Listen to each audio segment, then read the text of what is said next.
Olá, esse é o canal Ajuda Neuro, eu sou a Juliana Goulardins e hoje a gente vai conversar um pouquinho sobre planejamento terapêutico em fisioterapia neuropediátrica.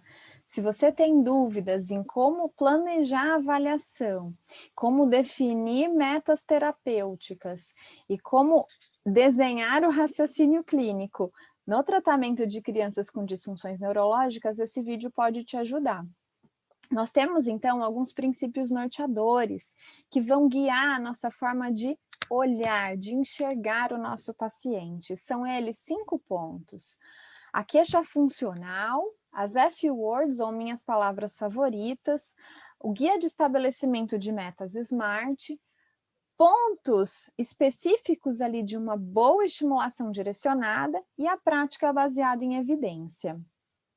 Antes de mais nada, nós temos que contextualizar o que é função e o que é funcionalidade na infância, que tem a sua complexidade própria de acordo com os níveis de desenvolvimento e idade dessa criança.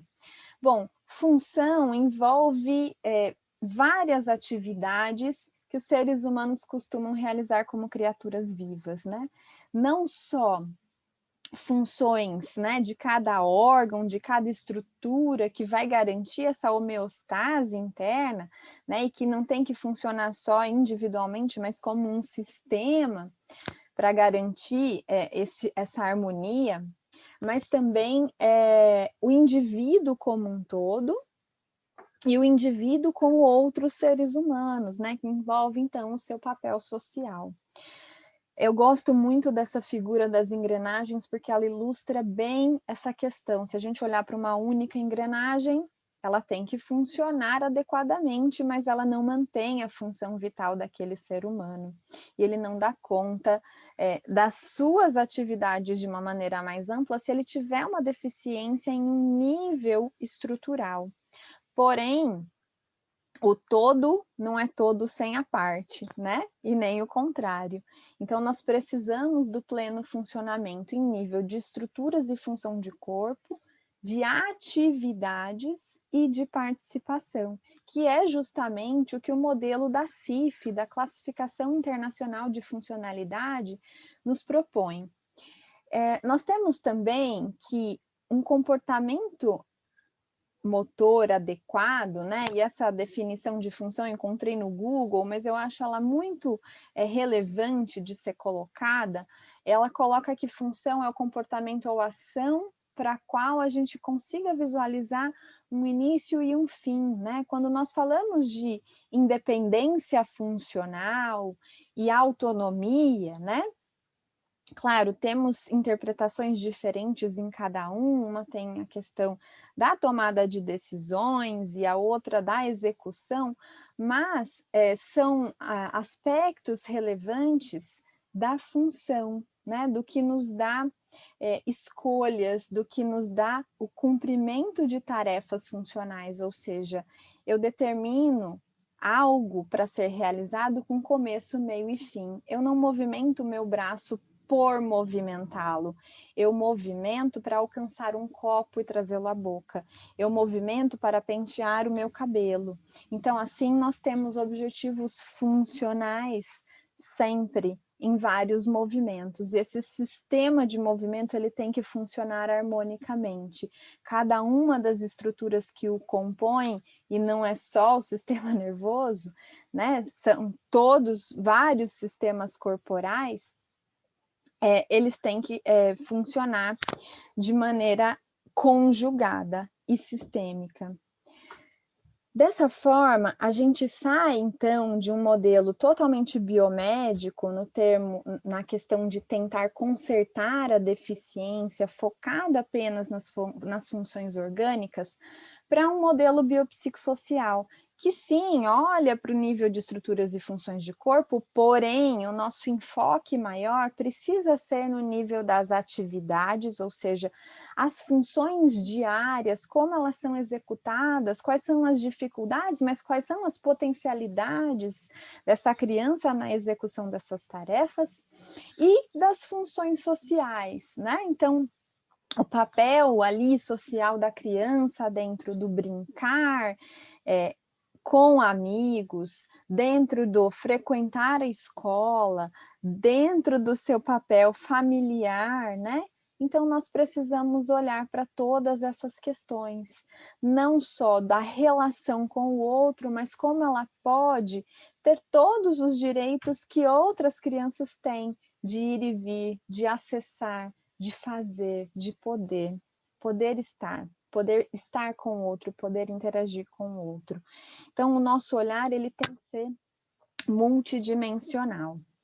Dessa forma, a gente faz um paralelo muito singelo aqui, né, entre os componentes da CIF, então, estruturas e função de corpo, atividades e participação, com uma das principais teorias atuais que nós temos do desenvolvimento motor. Por que esse paralelo? Porque o desenvolvimento motor, ele caminha no sentido da independência. Eu gosto de colocar o desenvolvimento como desenvolver, como perder o envolvimento. Justamente nós vamos nos tornando cada vez mais independentes, né? De um ser humano, de um outro ser humano, né? Então, quando aquele serzinho nasce, ele está completamente envolvido pelos cuidados da mãe, aos poucos ele passa a segurar a cabeça, conseguir sentar, andar e se comunicar, então ele aos poucos perde esse envolvimento, aos poucos ele conquista a sua autonomia, a sua independência funcional, através desse desenvolvimento. Então, desenvolver é um caminho para a independência funcional. E o desenvolvimento na teoria dos sistemas dinâmicos, ele fala de para que ele aconteça, né, que deve haver uma relação sistêmica entre componentes do indivíduo, da tarefa e do ambiente.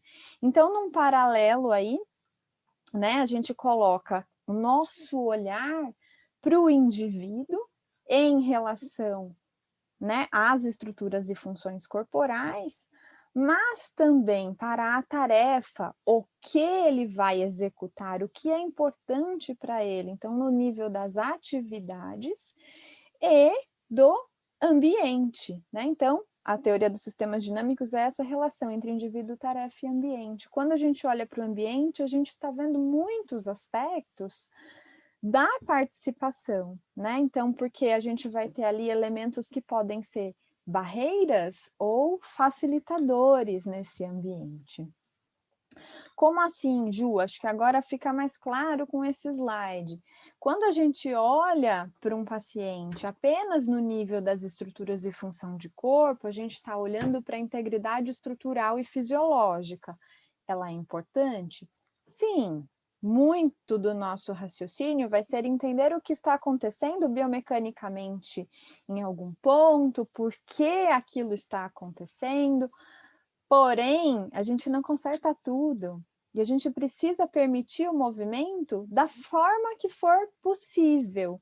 Então, quando a gente olha para as atividades e para a participação, a gente vai olhar para o desempenho, para como ele está executando, como ele pode executar melhor. Mas deixe que ele faça, né? Então, desenvolver essas capacidades.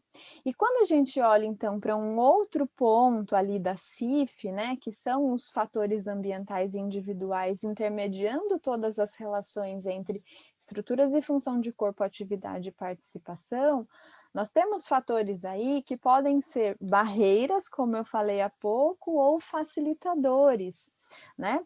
As questões do ambiente em relação à acessibilidade, como vocês estão vendo nessa imagem, se tem uma rampa, pode ser um facilitador, se tem um degrau para essa locomoção de cadeira de rodas, pode ser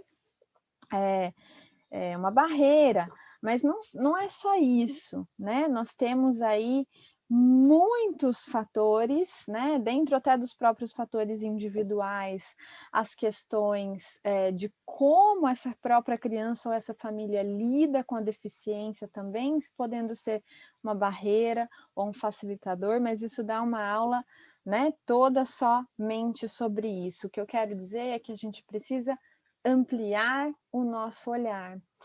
e que o nosso planejamento terapêutico, a nossa avaliação, eles devem ser centrados na queixa funcional, ou seja, não olhar apenas para estrutura e função de corpo. Eu não tenho que definir como objetivos apenas ganhar amplitude de movimento, mas ganhar amplitude de movimento para quê? Que função vai ser executada?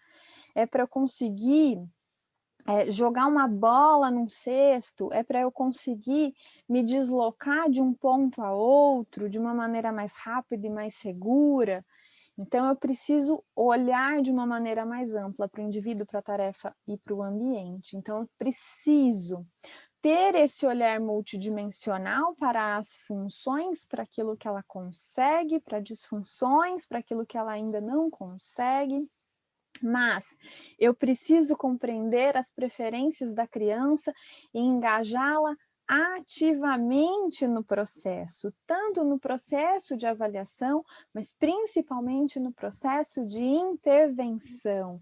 Ela precisa se sentir motivada durante a fisioterapia. Ouvir e incluir a família em todo o processo. Ela é a que melhor conhece todas as potencialidades, tudo o que acontece com a criança, e ela vai te contar como é o ambiente em que elas vivem. O que é possível adequar ou não. Não julguem apenas a família, acolham, tenham uma escuta qualificada. E foco nas atividades e participação. Tirem a lupa das estruturas e funções corporais e busquem aquilo que engaja. Aquilo que engaja é eu conseguir fazer algo, é aquilo que me dá autonomia, é aquilo que me dá independência, é aquilo que me faz interagir com os outros. E nesse sentido, as F-words, elas vêm assim, totalmente para alinhar esse universo da CIF, né, que é a primeira vez que a gente olha para a classificação internacional de funcionalidade parece muito complicado, mas as F-Words in Childhood Disabilities, que foi assim que elas foram publicadas pelo grupo do Peter Rosenbaum, né, e tem uma tradução em português, eu vou preferir trazer as palavras com F em inglês, mas existe a tradução, eu vou comentar com vocês, mas é justamente para tentar alinhar e facilitar o nosso raciocínio para enxergar esta questão multidimensional da criança com incapacidade. Então, os 6 Fs das F-Words, né? Function, Family, Fitness, Friends, Fun and Future. Então, a primeira palavrinha é função, né? Então, o que tem que ser observado aí, né? Fazer.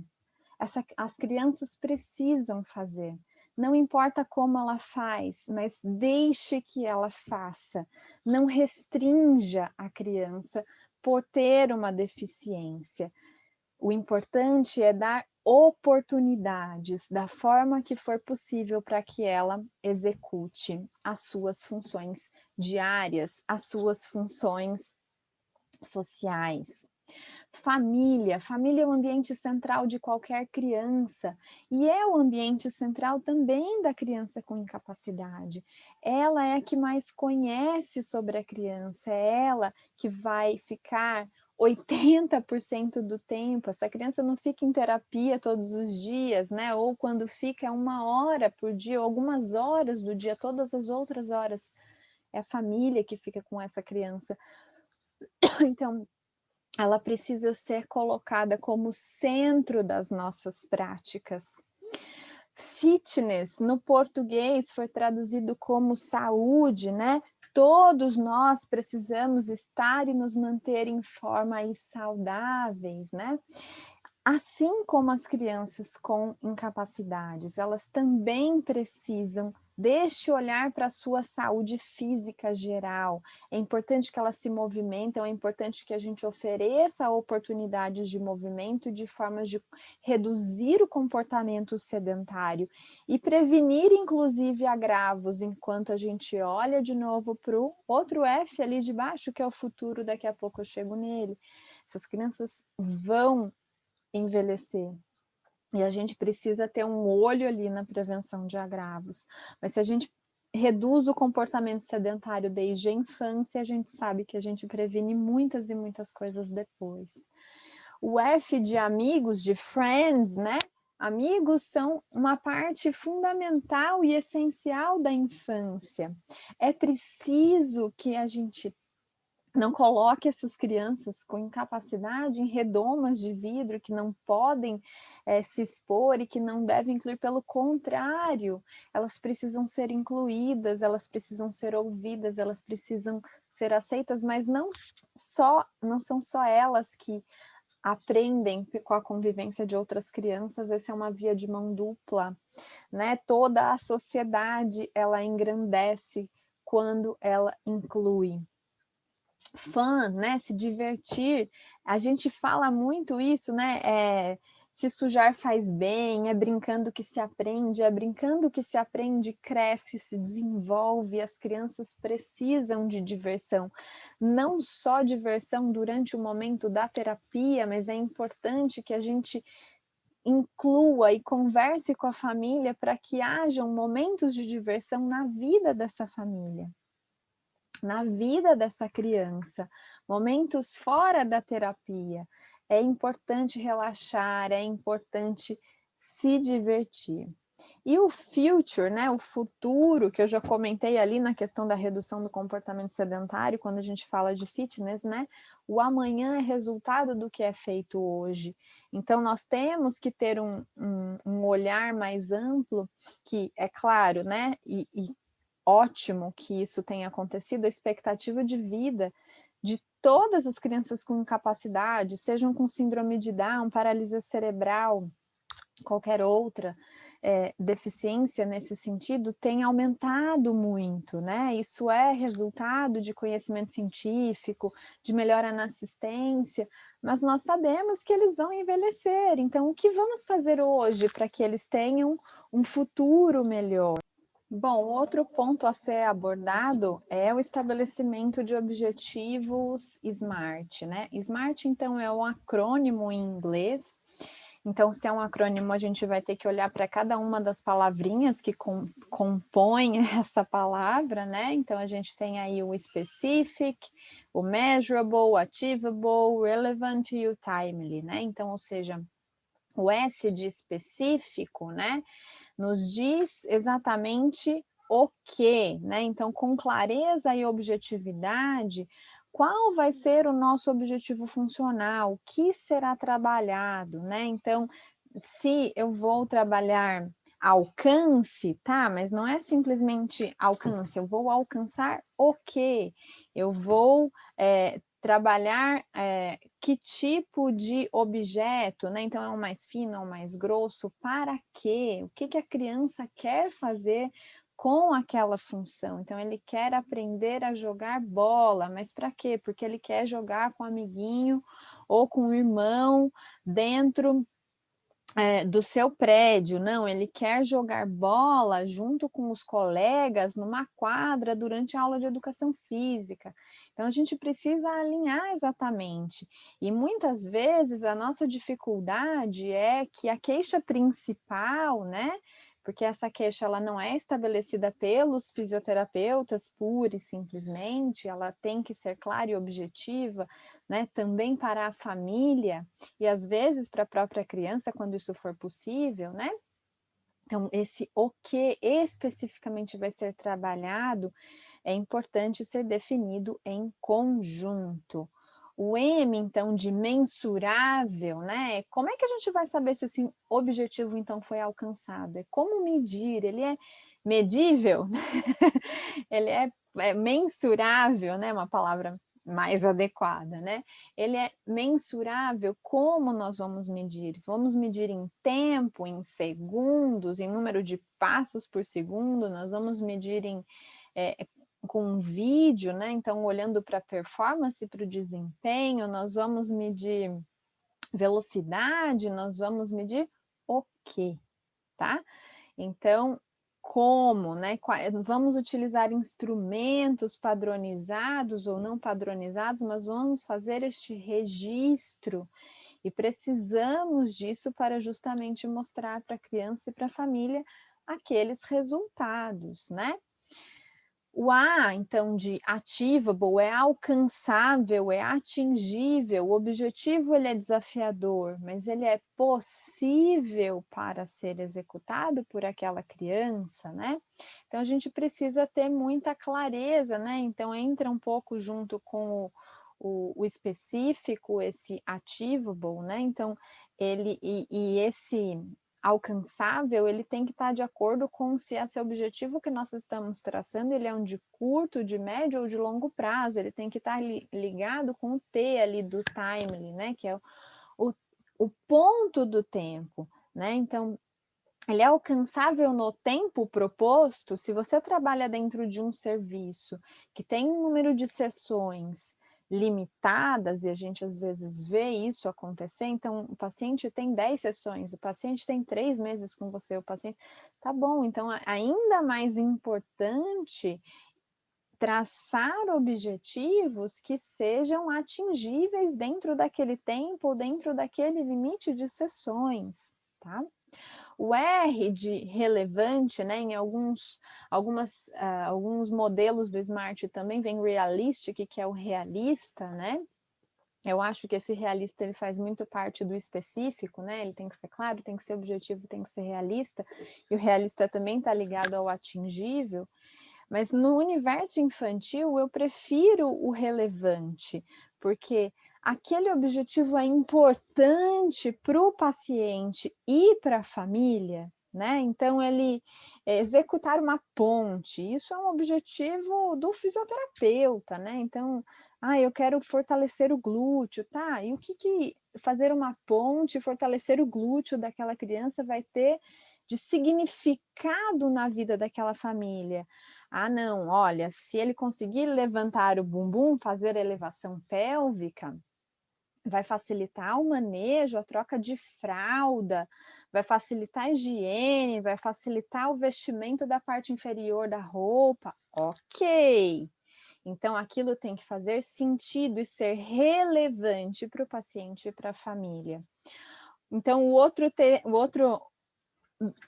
ponto do acrônimo, né, que é o T, o outro componente, que é o tempo, nós já falamos, né, em curto, médio, longo prazo. Em quanto tempo aquele objetivo é alcançável ou não dentro do tempo que você tem, do tempo estipulado com a família, dentro das expectativas que são alinhadas pelo terapeuta e a família, ok? Então, são palavras importantes para definição e estabelecimento de metas. O outro ponto aí que nós elencamos foi a estimulação direcionada. E isso dá também uma aula enorme, né? Só sobre estimulação sensório-motora, estimulação dirigida, estimulação precoce, enfim. Mas eu quis levantar alguns pontos aí que vão ajudar nesse direcionamento do raciocínio clínico. A estimulação, é claro, ela tem que ser individualizada, com base em uma boa avaliação funcional, mas ela tem que levar em conta algumas particularidades da infância. A primeira é a idade, né? E a complexidade da tarefa que a gente oferece para a criança de acordo com a sua faixa etária.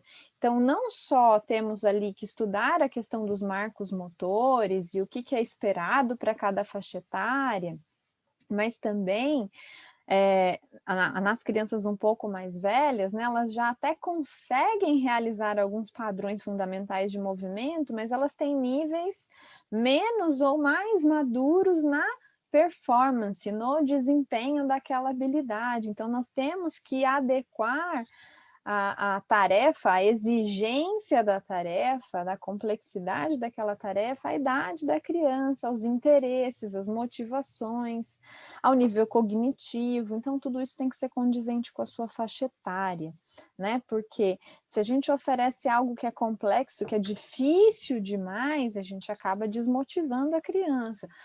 Em contrapartida, se a gente oferece algo que é fácil demais, também é muito fácil a desistência. É muito babinha, isso eu não quero saber. Então, a gente precisa saber escolher as tarefas corretas que não desmotivem a criança, que consigam trazer um maior engajamento com a demanda adequada para aquilo que se direcionou lá nos objetivos. A questão da aprendizagem, do momento, do estágio da aprendizagem em cada habilidade que a gente oferece, né, nos treinos, também é importante, né? A gente tem diversos modelos de aprendizagem motora, mas um dos mais conhecidos é o de Fitts e Posner, que coloca que a aprendizagem ela tem 3 estágios. O estágio mais inicial da aprendizagem, que ele é mais cognitivo, o estágio associativo e o estágio autônomo. O que é importante eu saber aí? Que se o meu aprendiz, se eu estou oferecendo uma tarefa nova para aquela criança, no seu repertório motor, ela vai estar, se ela estiver no estágio inicial da aprendizagem, eu vou precisar enfatizar muito mais componentes de atenção à tarefa, não tanto ao desempenho, porque esse estágio mais cognitivo, pensa você quando estava aprendendo a dirigir, né? Quando a gente aprende a dirigir, a gente está muito focado ali em questões dependentes do nosso nível atencional. Então, você tem que pensar em quando passar a marcha, você tem que pensar em olhar o carro passando, como é que está o retrovisor, onde é que você pisa, e para cada movimento executado, você tem um processamento cognitivo. Depois de um tempo, isso vai ficando muito mais autônomo ou mais automático. E você libera alguns níveis de atenção e passa a prestar atenção, por exemplo, muito mais no trânsito, no farol, em outras questões ali, né? Porque você já passou por um estágio para outro estágio da aprendizagem.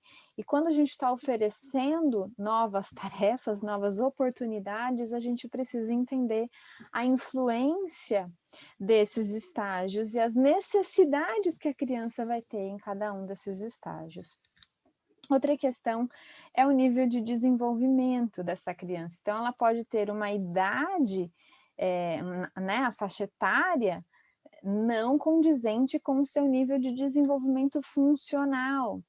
Então, a gente precisa adequar, primeiro a gente precisa conhecer as habilidades para cada faixa etária, o que é esperado, né? Não é bem assim, cada criança tem seu tempo. A gente sabe que cada criança tem seu tempo dentro de uma janela específica de desenvolvimento. Então, quais são as habilidades que são esperadas para aquela idade, mas qual é o nível de desenvolvimento daquela criança, quais são os seus interesses, quais são suas preferências e como a gente pode potencializar a sua resposta dentro da fisioterapia. E por último, né, nós temos aí a prática baseada em evidência, né, que está muito em moda aí, né, e eu acho que essa é a ferramenta mais potente que nós temos, né, na fisioterapia, na medicina, em toda a área da saúde, né? O que é isso? Prática baseada em evidência é só eu ler artigo? Não, não é prática baseada em artigo, né? É justamente a gente se atualizar, porque o conhecimento ele é mutável, a ciência é mutável, cada vez a gente tem visto mais isso, né? O quanto a velocidade da produção de conhecimento ela está acelerada.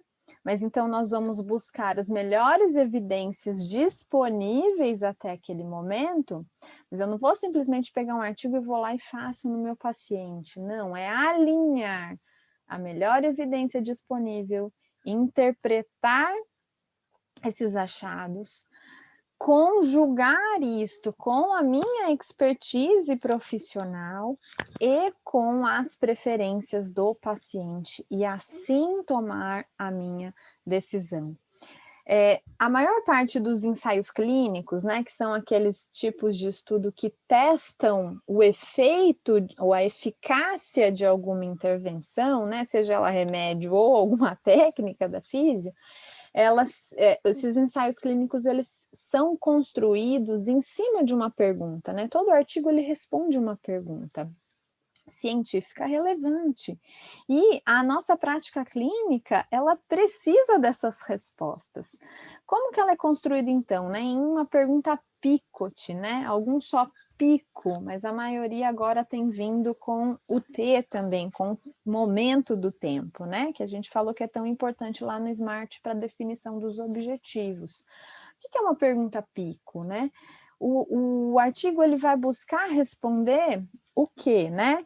Se tal intervenção é eficaz, mas é eficaz em quem? Então, o P da população, então, meu paciente, né, em quem aquilo está sendo testado, em que população, com qual disfunção, então, crianças de 0 a 2 anos, crianças de 0 a 18 anos com paralisia cerebral. Então, quando eu olho para um artigo, eu vou olhar para a população dele, né? E eu estou com a minha criança ali na frente, ela tem aquela condição, ela pode se beneficiar daquilo? Não sei, preciso olhar mais coisas, né? Então, o P de população, o I de intervenção, o que está sendo testado, né? Que tipo de intervenção?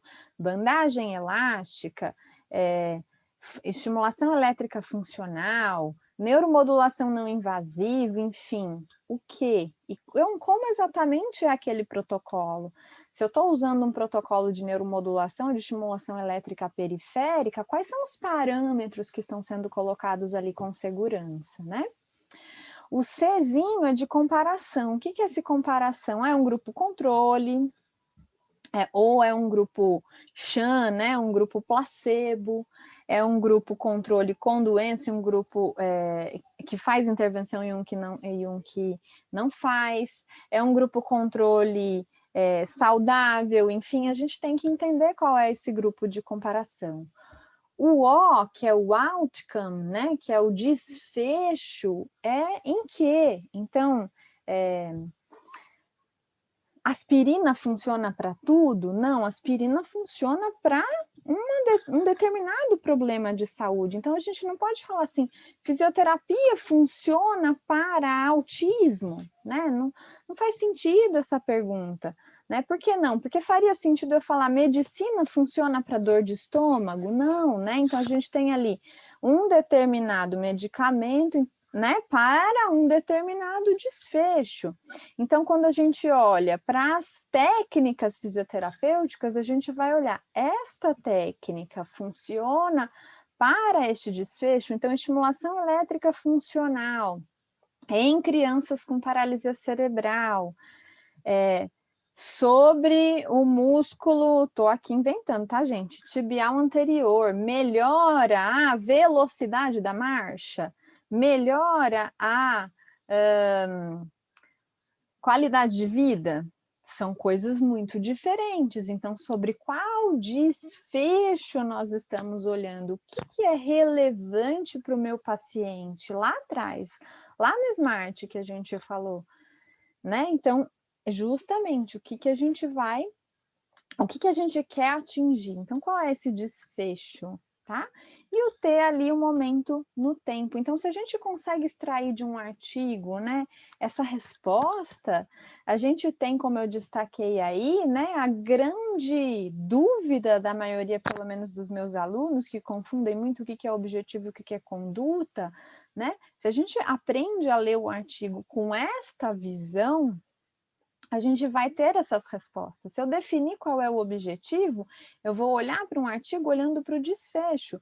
Se o meu paciente quer dar 10 passos em 1 minuto dentro da casa dele para passar da cama para o sofá, eu tenho que olhar para trabalhos que tiveram como desfecho a velocidade da marcha, por exemplo, tá? Então, aí, quando a gente olha para o desfecho, a gente está olhando para os nossos objetivos. E quando a gente olha para a intervenção, a gente está olhando para a conduta. Essa ferramenta me serve para atingir esse objetivo? Sim ou não? Ok? Então, prática baseada em evidência. Lembra, de novo, eu ressaltei algumas questões da leitura do artigo, mas ela não é prática baseada em artigo. Eu preciso alinhar essa interpretação a melhor evidência disponível, a minha expertise profissional, eu sei fazer aquilo. Se eu ver que a acupuntura funciona para determinada coisa, para determinada população, em determinado ponto no tempo, que é aquele que eu quero atingir, mas eu sei aplicar a acupuntura, É minha expertise? O paciente aceita agulha?